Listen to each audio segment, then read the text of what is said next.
Welcome to Beyond the Surface. On our podcast, we highlight underrepresented voices in architecture. We'll humanize architects by uncovering who they are beyond the surface. I am your host, Alex Sanchez, representing the Illinois Tech student chapter of the National Organization of Minority Architects. Today's episode is called A Road Less Traveled with our guest, Daniel Mai. Daniel is the Vice President and President-elect for NC NOMA. He is an HR manager for organizational development and engagement at Little Diversified Architecture Consulting, based out of the firm's Durham, North Carolina office. Daniel studied architecture at the Savannah College of Art and Design and transitioned from architectural practice to administrative side of architecture firms, which we will discuss today. Before we do start this, I do want to say thank you for being here. I'm so excited to be here and also honored to be asked to be on your podcast today. This is our first episode that we're doing not in person, so I'm excited to see how this goes. So we can start the episode with talking about your background. Could you tell us about your background growing up and how that influenced your identity? Sure, happy to. So I was born and raised in the Washington, D.C. area in Northern Virginia. I'm a first generation Vietnamese American. Whether I knew it or not, it was really great to be exposed to such a diverse area in the United States. And I really didn't realize it at first. It was just kind of living life and growing up. So it was really great to get to, of course, be immersed within the Vietnamese culture and grow up with all the various traditions. And I think that really laid the groundwork for what I'm doing now. In terms of how it's influenced me, I think just being in an area where museums were so accessible between American history, African American history, Asian history, as well as all the different art galleries that were there. And then, of course, the food. Everyone loves food. And I think getting to try all the different cuisine in that area, I ended up just introduced to so many cultures. Also, while I was going to school, elementary through high school, there was a really diverse student base that I got to learn from. And again, all this was just natural. It was the immersion. So, naturally, I kind of came in and this was the environment that I felt the most comfortable in. As I grew up and, went off to college and then became a professional, I always strive to make sure that we had an inclusive environment that we were working. I was always very much an advocate for diversity of thought, because that gave a more holistic view and just a better end product. If I'm designing something, whether it's a physical project, digital project, or a built environment, it was always better to have many points of view and just as much feedback as possible. Because ultimately, at the end of the day, as architects and designers, we're designing for the communities that we serve. And it's just really important to take in all of those accounts to make sure you have a holistic deliverable. That's very interesting. I did like the beginning when you were talking about like your relationship with food. That's probably what made me feel more at home because culture is food. Yeah. So you started talking about architecture. Can you tell us about studying at SCAD and how the time at your school influenced your view in your profession? So with SCAD, I joined their architecture program there. It was a 5-year master's program. And growing up in the DC area, again, it's funny how I guess, found my way to SCAD. So I had not realized that there was a school there, to be honest, but I was fortunate enough to have an internship during high school with a pretty large firm in the DC area. And I was really basing a lot of my university decisions based off of the alumni that were working there. So I thought that was like the natural path. But it wasn't until I was graduating and then also had AP art classes. And my teacher at the time recommended that I check out SCAD. And of course, I was like, what's that? But during those college visits that you would have during those years, I decided to take one of those trips and go down to Savannah, Georgia, and immediately fell in love with the city. It reciprocated a lot of what I enjoyed about the Washington, D.C. area with the history and just the combination and the juxtapositions between historic and modern architecture, and really a strong focus on public spaces. And I just really enjoyed seeing how people interacted with all of these environments. So with that, as the city and then the college itself, if you haven't been there before, the college is set in that environment. So it was very much an urban campus. And all of the buildings had a previous life. These buildings are from the 1800s, 1700s, some of them. So you're really in this rehabilitated or renovated building while you're going to school. So I thought that really inspired me to apply and then eventually went to SCAD. The other kind of piece to SCAD is that it's a relatively younger university in comparison to a lot of the institutions we have in the US. So with that, it still had a sense of entrepreneurship. So that really resonated with me as a place that they're really trying to think outside the box. They weren't held by the traditional pedagogies of other architecture schools. While it is respected and all the professors have great credentialing, they were focusing on they haven't leaning into the opportunity of being sort of emerging school at the time. It gave you kind of free runway to really investigate or explore different areas of architecture. That was really great. So I really appreciated that as an overall. So that really influenced me in terms of when given an idea, when you come up with a new challenge, you can always figure out a way to get it done. And that was carried throughout the whole school, the different departments, the administrative staff, as well as the faculty and other students. Another thing that influenced me while I was at school there is that I met students from all around the world. That was really eye-opening. It immediately was comfortable because coming from a larger metropolitan city, I really wanted to be surrounded by that. So getting to meet other students from Europe, Asia, all over the United States, that was one of the best things that I took away from that. And it was immediately my network as I was graduating from there. So it was really great to just kind of have all those influences in one place to really inform the work that I was doing and really taking a deeper dive into how I can make whatever I was designing for a better product. I feel like you learned a lot from SCAD. Like the type of experiences you're talking about are very impactful. I really like how you said about the freedom that they gave you. It felt like you were able to choose more and understand what you wanted to do and where you wanted to go with architecture. And also just being able to be surrounded by different cultures and be able to learn about like different people, different things. And I feel like that also influences the way you see the world and the way you start to look at your profession differently. So going from that, how did you end up in recruiting and an HR position? There's a long journey in between those two worlds. I think when I graduated architecture, like any other student that graduated, you're looking at your next full-time position at a firm, and hopefully with a firm that aligns with what your design ethos is and where you hope to be one day, right? And then hopefully going towards that path of licensure. That's like the next step after you graduate. So I took a very deliberate decision to look at firms towards the West and West Coast when I graduated. I enjoyed my time in DC. I wasn't ready to come home yet, I guess, at the time, and really wanted to kind of focus on a different type of architecture. Up until that point, my internship experiences was mostly in education design, civic design, and public spaces, which I really enjoyed and loved. But I wanted to do something completely different. While I was at SCAD, I really found a love for like urban design as well as sustainability. So I was looking at firms that was doing that type of work. And ultimately, to be a strong architect, it's all about your portfolio and the work that you get experience in. So I went to the completely other side of things, and I joined a firm to work on high-end hospitality and high-end residential, as well as some urban design. And it was a much smaller firm than what I was used to.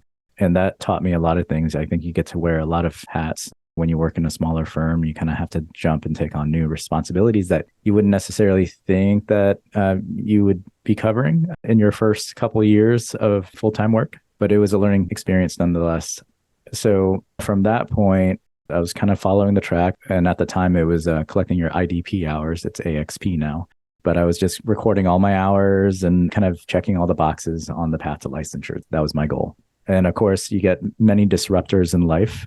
Mine happened to be the Great Recession in that 08, 09 era. So that was, I guess, one of my first pivots away from architecture. I, like many other folks that got to experience that time, you try to explore what other opportunities there are while trying to stay within the overall architecture and construction industry. So I did just about everything. I did design build during that time. I was learning a lot about freelance. It was also during a time where I even explored photography as an avenue in generating a living. So I did wedding photography for a little bit and done other freelance kind of jobs wherever they came up. But I did get to network with quite a few people, again, leaning in on that network that I had across the United States, just with my colleagues during school, as well as other professionals I've made with the industry after I graduated. That eventually led me back to the East Coast where my family was, and I picked up a sales job. And it was still I will say it's still in architecture and construction because I was working for a subcontractor for spray foam insulation. And I took that not knowing what it was going to be, not knowing what to expect other than, hey, I have a degree in architecture. This will get me in contact with contractors, architects, and hopefully I'll find my way back into an architecture firm. So I took it. And one of the things that I still live by is that you can try anything for a year. As long as you're learning something, you can always try something for a year or 2 years. If it's not it at the end of that year or two, there's always another option. If you're still continuing to learn and learning in a direction that you would like to, then it could be a good opportunity. So that's where I took it. I took this because I knew that I could still get my IDP signed off, which was really great because I'd filled up my time for negotiation and contracts during the time because that's all I was doing. And I learned a lot about sales, which was a lot of fun. And if anybody hasn't taken a retail job or a job where you are trying to sell a product, it is a really great skill to have, regardless of industry. I think there's always that general advice of working in retail or service at some point in your career, just so you understand that aspect and understand the hustle. So I was in that role for about a year. So I was selling spray foam in the state of North Carolina. So my territory was everything from pretty much Eastern Carolina to just west of Charlotte. So pretty wide coverage. I was on the road a lot. But the piece of that I really enjoyed was the education piece, like educating homeowners on why this product will help them save money, create a healthier environment, and really kind of lean into some initial concepts for sustainability and what we're really trying to do now within our field. So that was a really great learning experience just to be able to convey that. And you get to do it multiple times a day because you do a lot of sales calls. So you get to rehearse and change your pitch on how you want to kind of approach engaging with the next client. So fast forward from there, I did that for about a year, still maintaining relationships, still networking. And eventually I spoke with a good friend of mine, actually my freshman year roommate, and he happened to be working back at SCAD. And at the time he was recruiting students. He was working in the admission department and working with students and running programs for the summertime for high school students looking at colleges. So we had a great conversation and he said, like, I think there's a position that's open up in our graduate recruiting team. And the person that they're looking for actually needs to have an architecture background because they were recruiting for the architecture school, as well as interior design, historic preservation, architectural history. And, if it's something that you're interested in, then I'll recommend you. And, heck, that sounds really great. I was enjoying the education piece. And one of the reasons that I initially went to SCAD was the fact that they have a NAB accredited Masters of Architecture program. And that gave you the credential to teach one day at the university level. So with that opportunity, and, it wasn't a promise or it wasn't a guarantee, but it was a potential pivot from what I was doing and then maybe looking at something that can invest in my future. I applied, they selected me for an interview, it came down, and I got the job. So from there, I joined the admission team and I was focused on increasing the graduate programs for the building arts. So I did that. I got to learn a lot about event planning. We also facilitated a design scholarship program for high school students. So it was additional to help out talented students come to SCAD. And then one of the biggest takeaways from that team also was getting to represent the state of Georgia for the Scholastic Art and Writing Awards that is held every year. So SCAD was nominated and selected to be the Georgia affiliate. And that was a pretty big moment. It's a nationally recognized awards program and really benefiting the next generation of artists and writers, anywhere from middle school to high school level. That was a really great experience just from the outreach and the impact that you knew you were making within the education realm of things, and got to meet so many educators across the United States. I would say that was also kind of a pivotal moment, I guess, in my career journey. And then through that, I do want to mention that all the while back at my alma mater, working in admission, I was still kind of loosely tied to the architecture world. I was still involved with like local AIA chapters and other initiatives, and I've stayed in contact with different firms because I hadn't given up on that. It was such a direction for such a long time. So I wasn't ready to let it go just yet. And I was still maintaining my IDP architectural record all this time, renewing it each year, but not really contributing to it. So then from there, I pivoted to a couple other positions. I'll just speak to one other one, which is I got to jump into career services as well as like liaising with our external relations team at SCAD. So within that role, I was basically the face for the university with every employer that came to recruit SCAD students. I worked with everyone from Facebook to IBM to Google, all the way to startups. And this crossed every single program of study that we had at SCAD. So it was really neat. And the thing that was great about it was that I got to learn about so many different programs of study, not necessarily to an expert level, but again, kind of taking back that sales mentality. I was able to spend a lot of time with faculty from interactive design and game development, from graphic design to fashion to film and television. So what was really interesting about that was to understand like every single process that takes place within each of those tracks and being able to represent that to employers or potential employers or professional partners throughout all industries. So that was really fantastic. I did that for a number of years. And I would say that I've made some great friends out of that and great network of individuals that I can really reach out to and still reach out to for professional advice, as well as to do some collaborations in a professional setting, because there's a lot of overlap between all the different design fields. So kind of going back to the original question, that was a really long-winded roundabout way to get to this point. Like, how did I get into HR and recruiting? So I guess with the recruiting side, there's not a huge difference between sales, partnership development, and recruiting. It's all similar soft skills and similar goals. So because of the role that I had helping with relationship management with all of these employers, SCAD actually recruits directly from professional industry. So it's not a research institution. So they really focus on practical experience. So I was approached about potentially recruiting faculty to the university after the relationships role that I had. So I took that on because it sounded like a really great professional growth opportunity. So I was recruiting for several different programs of study, but mainly architecture, interior design, and looking at faculty. So it was kind of a fun full circle journey at that point when I was with SCAD. I feel like so far the topics that you have covered have been very interesting.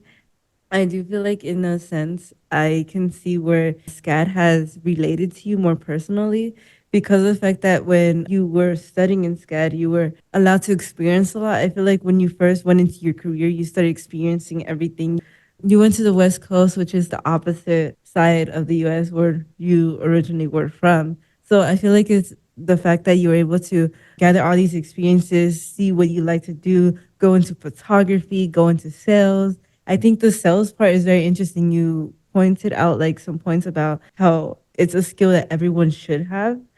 For a few months, I was a salesperson too. I was selling knives. And I feel like for me, it was very interesting. And I can still say that I used some of the experiences that I gained from that job because now that's the way I sell myself.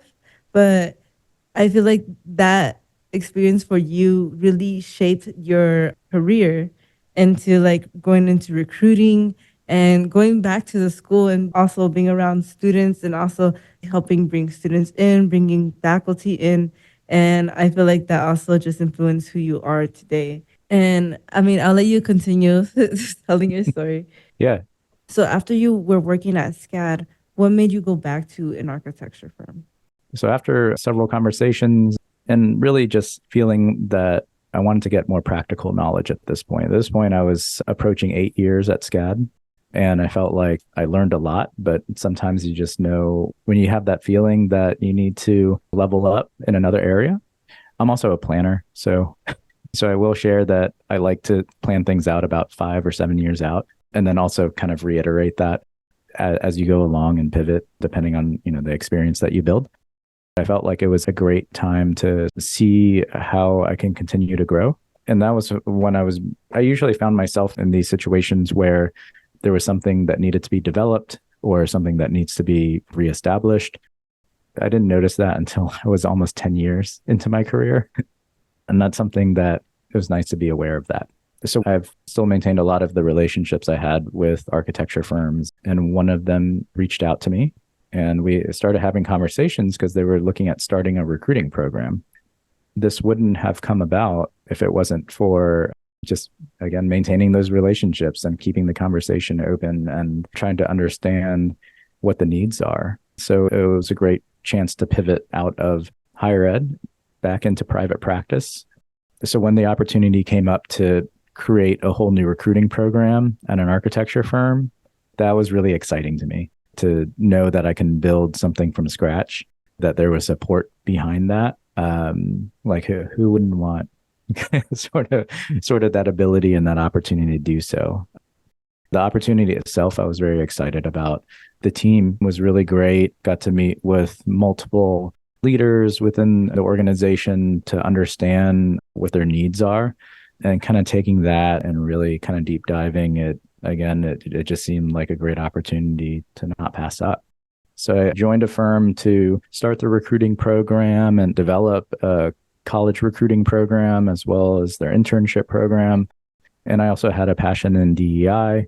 So really jumping in feet first there with diversity and inclusion efforts, and really just kind of ran with that. Coming back to it, how was that transition? I think it was good. It was oddly familiar at the same time. Like, at this point, I was probably a solid 9 years out of architectural practice at this point. So I really didn't know what to expect, to be honest. So just coming in, understanding how a large company worked at that point, or a large university, as well as hearing all the different viewpoints from the corporate partners that we had relationships with and just the individuals that I was exposed to. I just came in, I understood what the need was for at least the first couple years, and we were all on the same page about it. So I just kind of ran with it. So it was very enjoyable. And I think there was a certain level of comfort for me coming in as well, just having an education in architecture and having practiced for several years before taking a tangent journey. I think there was a certain level of comfort in that for the hiring managers. So I would say, if anything, it was ideal sort of transition back in most cases. And all the other things like processes and systems that were used internally, that's going to be anywhere. Any role that you jump into, you're probably going to learn new technology or new hard skills or technical skills. But as long as you're adept to that and willing to learn, all the rest, kind of like the larger picture, should help kind of drive your success. And recruiting and HR, they are also very close. In most cases, they're in the same department. So I was always interested in the development of the employee. And I think this stems back to that education piece that I mentioned previously. I enjoy the educational journey of a professional, of a student, and really wanting to enhance that experience. I know you said that you had been out of architecture for a while. I feel like you still were somewhat associated with architecture, considering that you also did work at SCAD. So I feel like your heart really never left architecture, and that's why you're still doing architecture right now. Like, you're still kind of in the field. While you're recruiting with architecture firms, you had started to look into different aspects like diversity and inclusion. When did you get involved with NOMA? So I'll give it a little bit of context, I guess, from my time in higher ed. As a student, I wasn't as involved with any like diversity student groups or anything. I was more focused on AIAS. I was part of ASHRAE, which is the American Society for Heating, Refrigerating, Air, and Engineering, I think. And then I was also associated with a few groups focusing on sustainability and community outreach. So I never really specifically had kind of an association as a student with any diversity groups. When I did work at SCAD, I did during the relationships building position that I had with career services, I had a bigger focus there. I knew that there was always a need for representation within any field, really. And you kind of look for those inequities to remedy and to be able to support equitable workplace. working specifically with career services, we knew that we had a need to be more inclusive with the companies that we bring in, to make sure that there are accommodations that they offer and making sure that all of our students have an opportunity. We had a really high placement rate for careers for students graduating. So we wanted to make sure that we were approaching that in a holistic way. So one of the things that we did there was actually created a workshop series in partnership with a number of major companies to bring in specifically with student support groups to kind of identify different career paths as well as a direct connection with professionals. Through working on those workshops, it really influenced and it left a lasting impression to continue to work in that space. So fast forward from there, when I transitioned back into architecture, of course, AIA is the main organization to be a part of, but in knowing what our goals were, NOMA was certainly an organization that we knew we needed to be a part of as well. So NOMA stands for the National Organization of Minority Architects. It's a nationally recognized professional organization that really helps support and create a community for underrepresented designers, architects, allied professionals throughout the United States. And we're really happy to say that this year was the first year we have an international chapter in the UK. So we are growing. And through getting familiarized with NOMA, when I came back into the architecture world, I knew I needed to participate in every way we can. And at the time, I was still in Savannah, Georgia, and the closest chapter was in Atlanta. So I think it was myself and maybe two other folks that were the only members of NOMA that was based in Savannah. So that was really interesting. In a lot of ways, it was really hard to attend a lot of the events that were mainly in the Atlanta metro area. After joining for several months, it was actually kind of halfway through the year. So they actually started looking at the following year's board. And they were looking for some new positions to be filled. And there was one that was focused on academic affairs, which, just from the conversation today, I had some decent experience in and definitely a passion in connecting the professional world with education. So I put my name in the hat and I was selected to hold that position for about a year. They're just kind of year terms, basically, for those roles.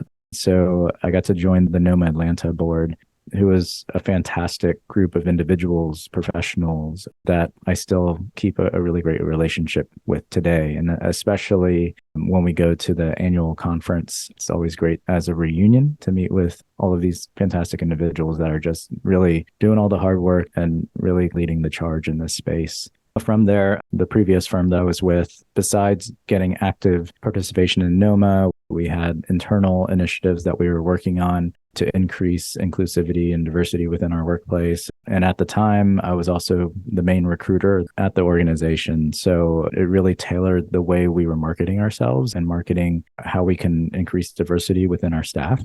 But then at the same time, not only are we trying to bring in more diversity of thought, we had to make sure that we were creating a space that supports that.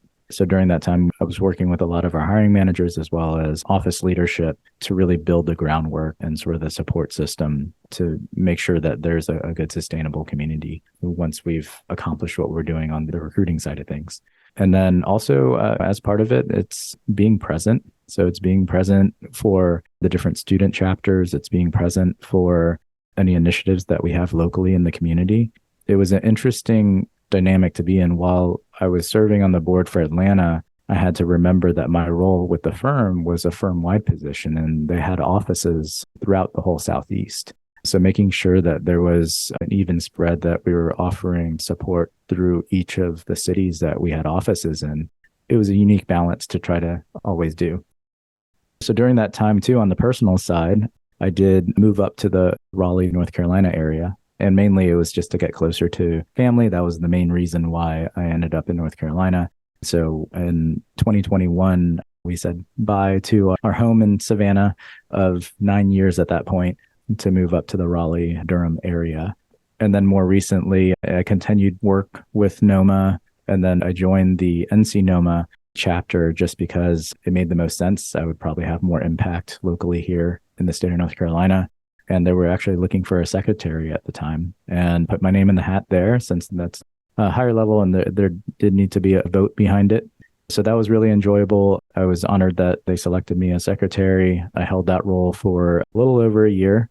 And just with a couple of leadership changes this year, I was fortunate enough to be asked to be vice president. So I should be in this role for the next year and a half or so, and we'll see where all that goes.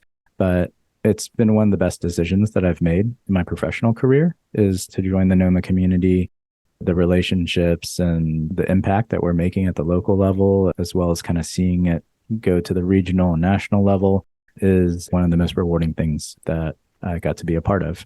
And then with that too, with the firms that I have been a part of, we certainly supported several of NOMA's national programs that they have in place. But before I kind of get into those, did you have any other questions about that sort of transition or participation within NOMA? Yeah, can you talk about how your non-traditional architectural roles influence the organization as well? Yeah, I think just having a really eclectic background on my professional journey so far, it helped kind of provide a different perspective when we're approaching. I'm somewhere between not a total HR professional and not a practice design professional, but kind of understand both worlds. So in a lot of ways, I feel that I'm a bridge between the two worlds and just having an understanding of general business operations, but then with a design approach, I think that brings a certain level of continuity and communication between teams and leaders to try to make the most sense of what we ultimately want to do. So it's really great to have that sort of channel and line to leadership to help influence and make it the best place we can make. At your previous firm and now at Little, you advocated for getting the firm involved with NOMA initiatives like the HBCU development program and the NOMA fellowship. Can you tell us about that advocacy? It's probably one of my more proud moments for sure. I think this kind of also stems back to the events of 2020, where there was a lot of support from firms to really make a difference and try to show support. So with that, some of the programs, and of course, during that time, the pandemic was fully in swing, and there was a lot of students that didn't have opportunities to grow the way you would typically expect to, going to school and getting an internship and being in person for that. There was a lot of changes and evolutions in a lot of ways on how we work in all industries and definitely within the building industry. So with that, NOMA developed the NOMA Fellowship Program, which is now the NOMA Future Faces Fellowship. And it was a virtual fellowship where students were paired with firms to do a research project. It was initially a way, because basically you still had the internet, you still had your computer, you didn't necessarily need design software. And it was a really great way for students to still get exposure to firms during a time that everyone was remote and during a time where a lot of firms actually closed down their internship program for at least that year. So we jumped on board with that. Our executive staff and the leadership of the firm, they were totally on board, thought it was a great opportunity. They had already been looking at research opportunities with colleges and universities. So there was already that initial foundation there. So with NOMA facilitating this type of program, it was kind of a no-brainer. And so we signed up for it and were selected as one of the large firms to participate. And we had our design leaders actually be a part of the interview process to go through. And at the time, we were trying to investigate abandoned spaces. So ultimately, we worked with a student from an HBCU that was in the program that focused on vacant spaces, like vacant shopping centers or abandoned strip malls and sort of these kind of larger developments that just needed a second life. So that was a really great experience. And then we continued to be a part of that program for the next few years and aligning the research topic with the design, sort of the focus of that year. My previous firm liked to have a theme or an issue that is currently in the building industry. And then that's kind of the focus for the year in terms of like research initiatives. And they had an initiative to do a bit of pro bono work through the year too. So this all kind of aligned with it. So that was the NOMA Fellowship. The other one that was also developed around the same time was the HBCU Professional Development Program. This was put in place as a mentorship program that would be a year long. The audience was specifically the 7 HBCU accredited architecture programs within the United States. So basically it started in the fall and it went through the spring, and it would be a series of workshops with the signature events, starting off with a speed networking event and then with a career fair in January. But then after the career fair, we even have workshops on negotiating your salary or offers. as well as professional etiquette to wrap things up. So I've been a part of that for the past 4 years now, and at my previous firm and now at Little. And it's just a really great way of giving back. There's so many firms or so many professionals, like, what can we do? It's participating in programs like this, where some of the schools, they don't have access to the number of firms like in a metropolitan city, or there might not be the resources there to help support. So this has been a really great way to connect with all of the students. In a lot of these programs, usually going through, you have your professional practices course or something along those lines. And a lot of these programs, I think whoever's teaching that quarter has made this program a requirement in some ways. It's been fantastic. And just in terms of like, how do we get the firms to participate or see value in it? I haven't seen an opposition to it or a barrier in that case. I mean, if anything, it's time. And it's the same thing if you participate in other kind of volunteer programs like ACE or part of any professional organization. They all have various initiatives where mentorship is a piece. And I think it's really great to be able to have that support. And certainly both firms that I've been a part of now that I've returned to the architecture industry. One thing I really enjoy about some of the topics you said is how you use your position to still help people.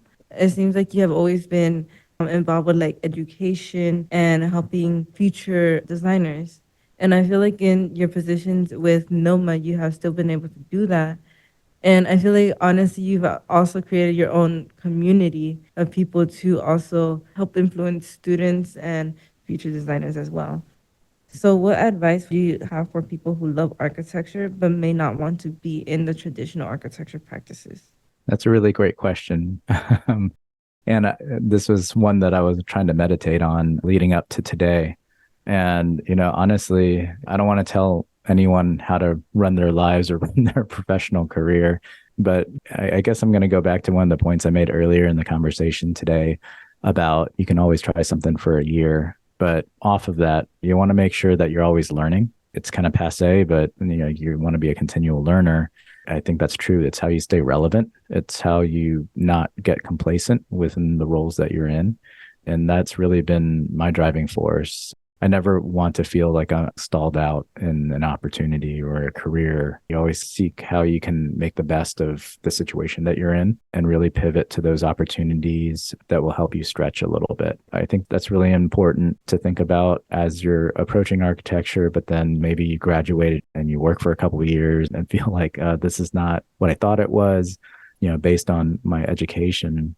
Know that I still feel today that an architecture education has prepared me for all of these sort of opportunities and got to see things in a holistic way. And I think architecture is really great about that because you're always thinking about the human-centric experience. You're always thinking about the end user.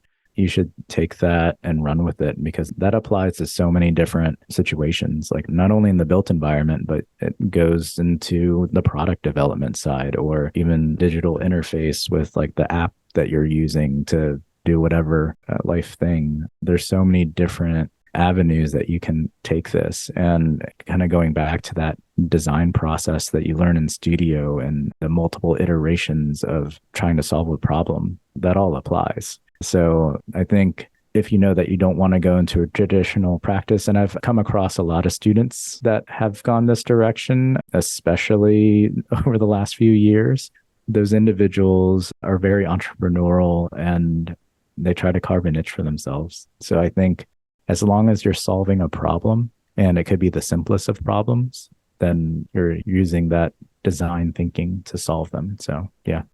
I like that. I feel like currently in my year, or just some of the students I've met around my school, there's a lot who don't really know what to do with their architecture degree. So I feel like that is very helpful advice. And just to experiment overall and see what you do like or what you can do with the skills you have or gaining other skills. I really enjoyed this conversation with you. But before we do end, I have one more question, which some people find the hardest. What are your future plans and goals? This is a great question. And I always like those goals. I haven't closed the door on teaching. I think that could potentially be down the line after several more years in private practice. I wouldn't mind. I always enjoy getting invited back to do studio crits and flex that side of my brain. and I'll probably continue to do so. I hope to continue to be a part of NOMA, and I certainly plan to, and helping to support and advance any of the programming that they have. And hopefully in the future plans too, still allocate time for my family.